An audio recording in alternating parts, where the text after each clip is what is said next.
Friends, आज हम बात कर रहे हैं जयप्रकाश पावर वेंचर्स लिमिटेड की। स्टॉक में आज बहुत ज़्यादा उठापटक देखने को मिली।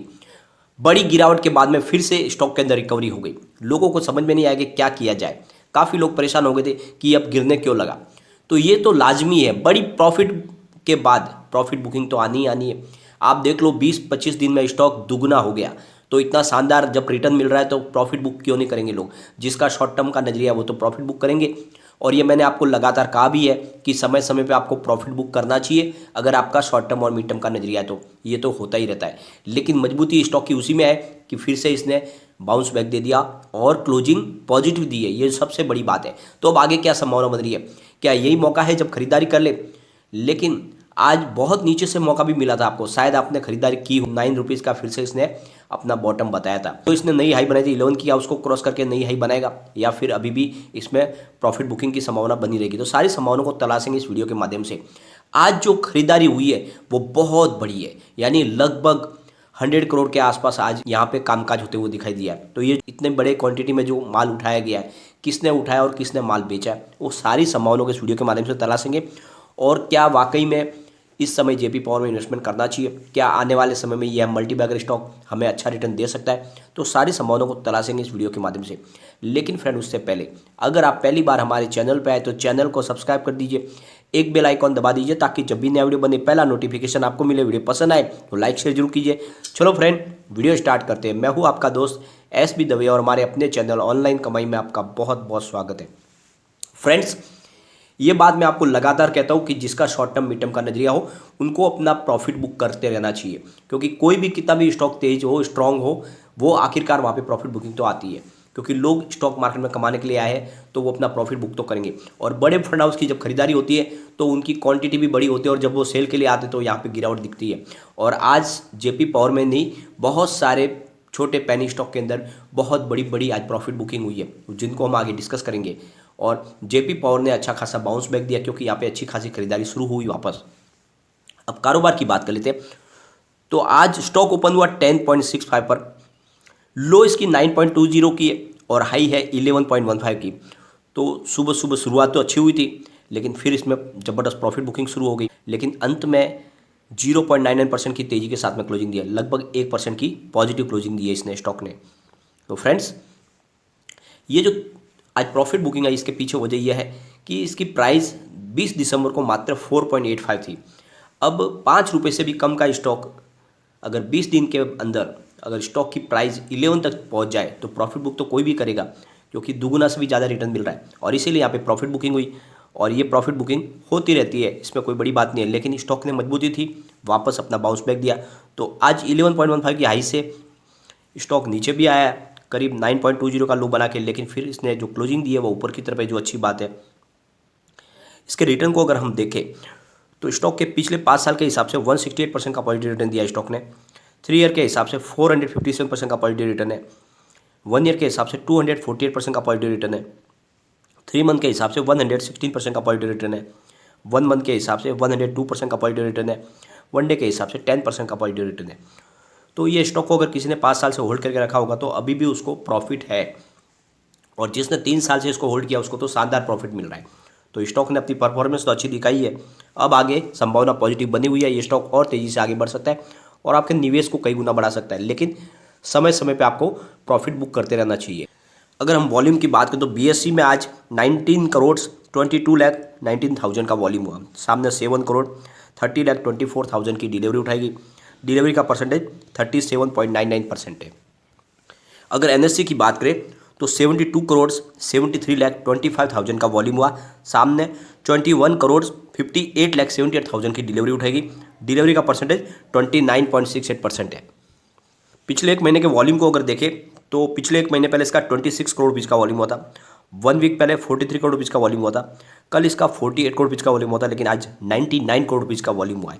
तो 100 करोड़ तक पहुंच गया है इसका वॉल्यूम।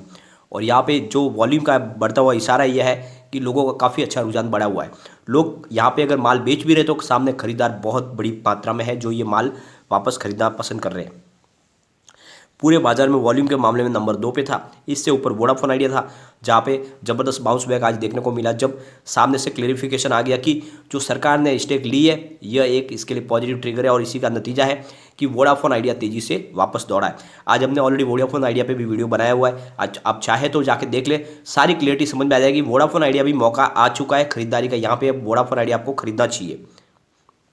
फ्रेंड्स 2.40 52 वीक का लो है, 11.15 52 वीक का हाई है, स्टॉक 10.35 पर है। तो ऊपर के लेवल से काफ़ी ज़्यादा प्रॉफिट बुकिंग भी हुई, निचले लेवल से फिर से स्टॉक ने बाउंस बैक दे दिया है, तो फिर नई तेजी की संभावना बननी शुरू हो चुकी है। यहाँ पे आज बहुत सारे पेनी स्टॉक में गिरावट दर्ज की गई, जैसे इन्वेंचर ग्रोथ नीचे आज था, जीटीएल इंफ्रा में गिरावट हुई, श्रेणिक में गिरावट हुई है, जेपी एसोसिएट में गिरावट हुई, आलोक इंडस्ट्रीज में गिरावट हुई, ये लगातार सब रेड में है। प्रकाश स्टील में गिरावट हुई काफ़ी समय के बाद, ओरिएंट ग्रीन पावर में गिरावट हुई, और आप देख लो ये लगातार बहुत सारे शेयर है जिनमें गिरावट दर्ज की गई। लॉयड स्टील में भी गिरावट हुई, आईएफसीआई में भी गिरावट दर्ज हुई। तो आज बहुत सारे शेयरों में गिरावट दर्ज हुई, क्योंकि प्रॉफिट बुकिंग बड़े फंड हाउस के माध्यम से लगातार की गई है, और बड़े फंड हाउस लगातार अलग अलग बहुत सारे स्टॉक के अंदर निवेश करते हैं। उन्होंने जब अपना पोर्टफोलियो खाली करने के लिए शुरुआत करते तो वो सारे शेयर बेचते हैं, और इसीलिए हमें गिरावट देखने को मिली, काफ़ी पेनी स्टॉकों में गिरावट देखने को। अब हम चलेंगे उन डील की तरफ जो आज शुरुआत हुई, जिन डील की वजह से यहाँ पे अप डाउन देखने को मिला। तो सुबह 9:18 पर 11 की प्राइस से करीब 36,87,000 शेयरों की डील हुई, और यहाँ पे खरीदारी हुई है सुबह सुबह। लेकिन उसके बाद में फिर 9:26 पर 11.05 की प्राइस से यहाँ पे करीब 27,83,000 शेयरों की बिकवाली हो गई। ये बड़ी बिकवाली हुई और यहाँ से दबाव शुरू हो गया। फिर 9:26 पर एक बड़ी क्वांटिटी में, यानी लगभग 11.15 की प्राइस से करीब 1,23,72,000 शेयर है, ये जो बड़ी डील हुई है इसमें माल बेचा गया और यहाँ से दबाव बहुत ज़्यादा शुरू हो गया। फिर 9:27 पर 11.15 की प्राइस से करीब 67,50,000 शेयरों की डील हुई।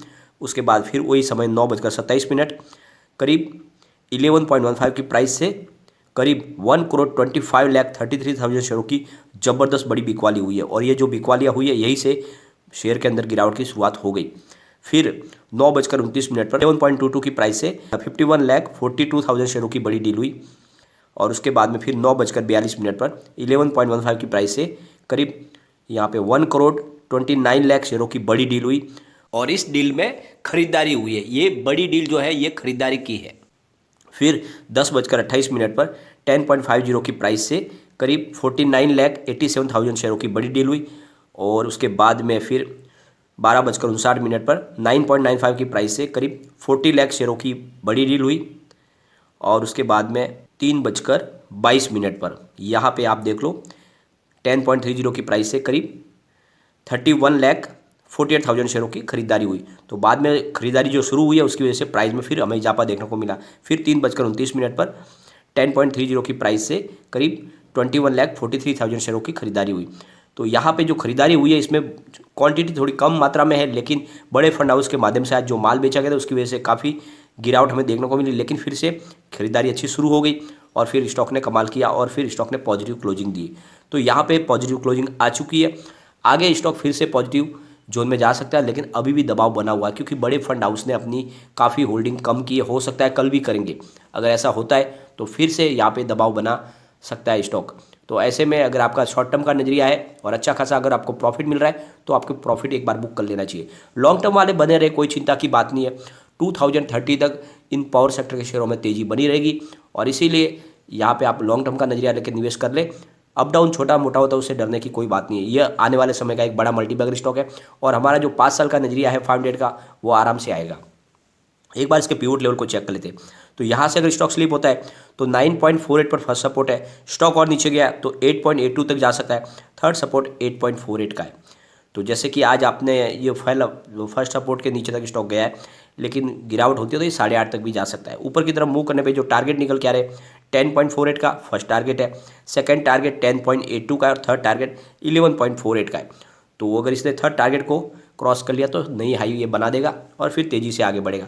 तो बिल्कुल अभी अगर आपने निवेश नहीं किया है तो जेपी पावर में कर सकते हैं और चाहे तो थोड़ा सा वेट कर ले, हो सकता है अभी इसमें थोड़ी और भी गिरावट हो अगर, लेकिन नजरिया लॉन्ग टर्म का है तो बिंदास निवेश करें, यह स्टॉक आपको मालामाल कर देगा। क्योंकि फ्रेंड्स गवर्नमेंट की जो नीति आयोग की रिपोर्ट है वो ये कह रही है कि आने वाले 2030 तक कोल डिमांड पीक पर होगी और ऐसे समय में जितने भी coal based thermal power plant होंगे उनकी तेजी बननी जारी रहेगी। तो ऐसे में जेपी पावर 2030 तक तो आगे बढ़ता रहेगा, तो निवेश आपको करना चाहिए।